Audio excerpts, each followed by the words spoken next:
Hey guys, thanks for tuning into the show. Don't forget to hit that subscribe button. This was where?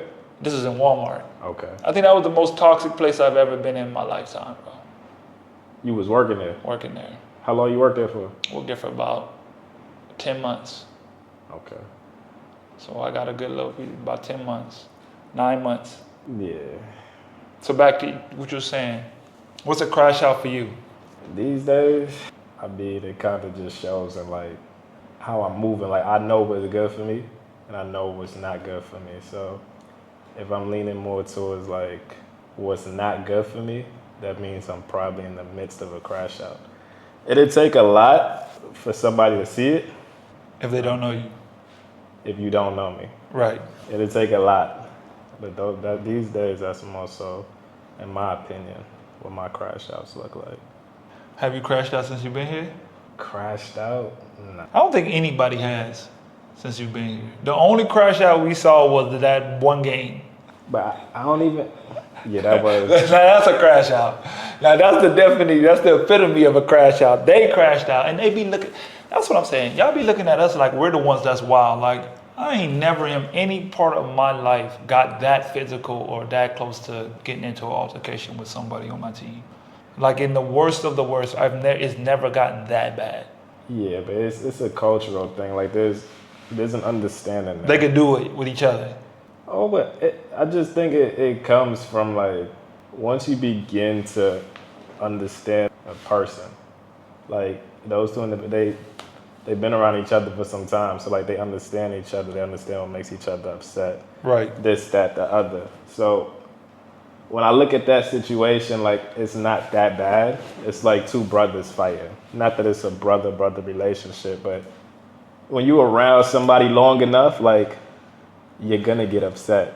It's normal because you like to do things the way you like to do things, and somebody might like to do things a different way. There's a disagreement there, especially amongst men. Right. In the sport that we play.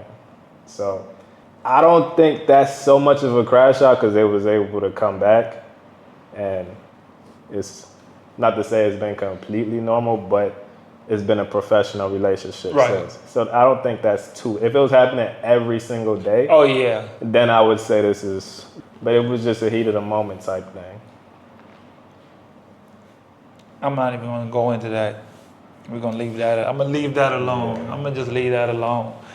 It is what it is. Like you say, they handle things different. I just know we're not allowed to have that. We don't have that grace.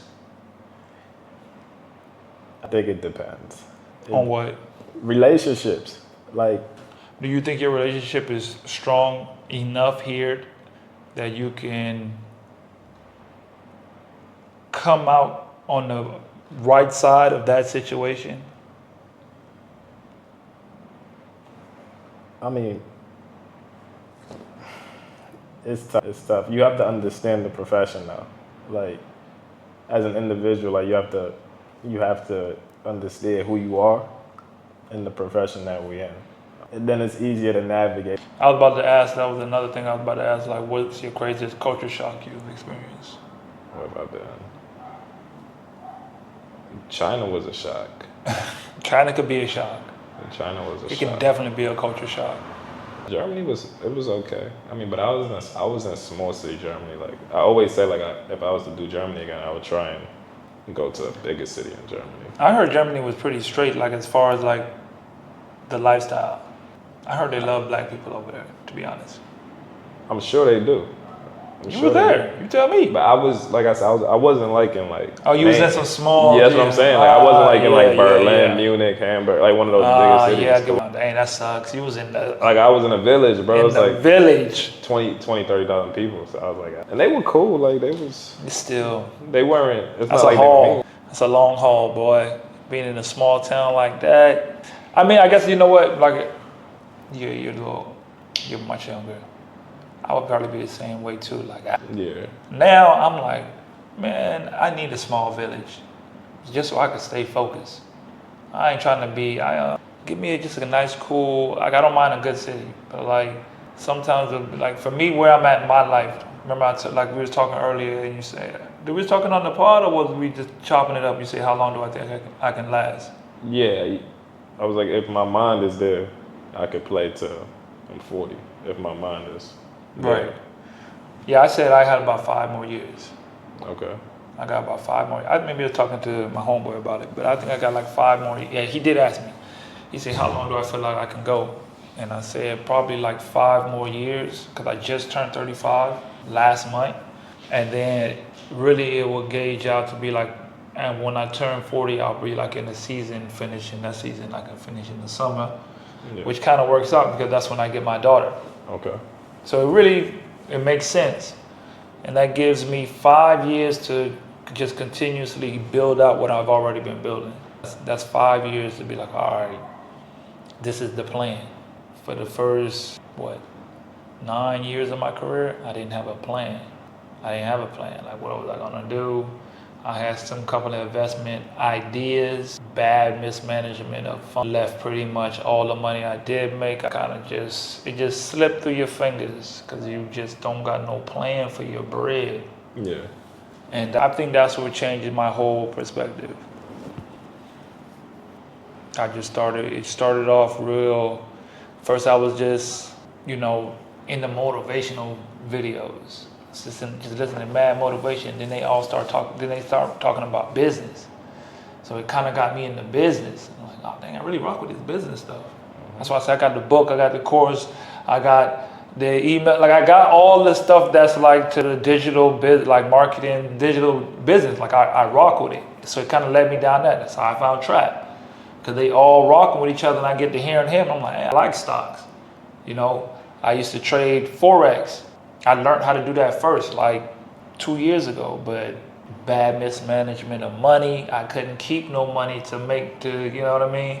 So now I got a plan, like, okay, this gonna fund this while I do this. I'm gonna stay here. I'm gonna put this towards this. I'm gonna invest this. I'm gonna do this. We're gonna build this up, and then this gonna build this, and this gonna sell this. And this gonna rotate back to this and funnel this, and it's just gonna be one big giant. You feel me? I already got the plan. Yeah.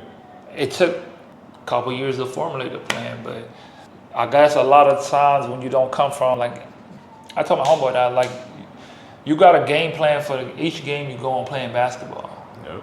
But you don't got no game plan for your money to do nothing. Why does it not deserve a plan? That's what you're doing it for. You know what I mean? This is what you're doing. You're doing it for, at this point in your career, you're doing it for a check. And you ain't even got no game plan for what you're gonna do today. Everybody has a plan. You gotta have a plan. Yeah. No, that's a fact. That's a fact. Most people don't understand that playing overseas means missing holidays, birthdays, and sometimes even funerals. Does that ever wear on you? Yeah, to an extent. More so just, you want to be with your people Right. when they're together. That's all. You want to be at functions. As far as like holidays, like, I don't know, like, I missed the marriage. I missed my brother's marriage last year. I missed my mom's marriage. Yeah, because I'm in the middle of the season and I can't get a release for that because we had a game. But just more so just being around your people. It always turns into that. That's all it is. I be seeing, especially when it be like Thanksgiving, you can't get home to Thanksgiving, you just watching everybody just getting together. I seen everybody at my brother's house. I'm like, dang, man. They picked up my daughter from South Carolina, brought her over. My sister just drove 4 hours out the way to pick her up to make sure she there. I'm like, dang, man. Yeah. Like, come on, how much more I'm gonna keep missing to that, bro? Yeah. Especially at this point, that's what really, really wears on a player after the years, bro. They be like, I'm missing everything. I'm missing everything. Yeah. You, It's tough. It's tough, bro. It's tough, bro. I mean, do you feel like the money is worth it? It compensates for the time you missed? yes.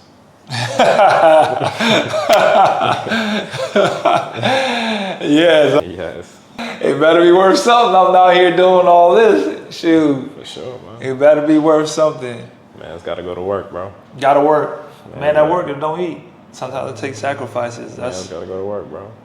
It takes sacrifices, bro. And it does. Dang. I used to have, so I remember I was talking with my ex-girlfriend, right? And she said, you don't miss me when I'm leaving? Like when we gotta separate? You know what I mean? Like I go, last time I went crazy. I was just crying and doing all this and that. But you just, like, you don't, I'm like, I ain't seen my daughter at one point for like a year and 4 months. I hadn't seen her. Going to Colombia, I got deported from Colombia. I couldn't go back. She didn't have her visa to go to the States. I didn't have the bread to fly her where I was at. Took like a year, I got the bread to fly her to see me. I spent 2 weeks with her, we won the championship, and I got to spend time with her. When I was about to leave, it just so happened because I left a day early. My flight got delayed, I ended up meeting them in the airport. So I'm with my baby mama and my daughter. It just happened, we just happened to meet back up. I left a day early, but somehow I ended up having to spend that last little time with them. Yeah. Right? As I'm leaving to go to my flight, because mine left early, I'm watching my daughter crying, reaching, screaming, running, trying to get to me. I had to see that. Sorry if I don't shed a tear when I'm saying, but yeah, you know what I gotta put up with? Like what I had to put up with for the sake of if I don't, this is what I'm best at right now. This is gonna bring me the best. Hey guys, thanks for tuning into the show. Please subscribe on our YouTube, Spotify, Apple, and wherever you listen to your podcast. I greatly appreciate it.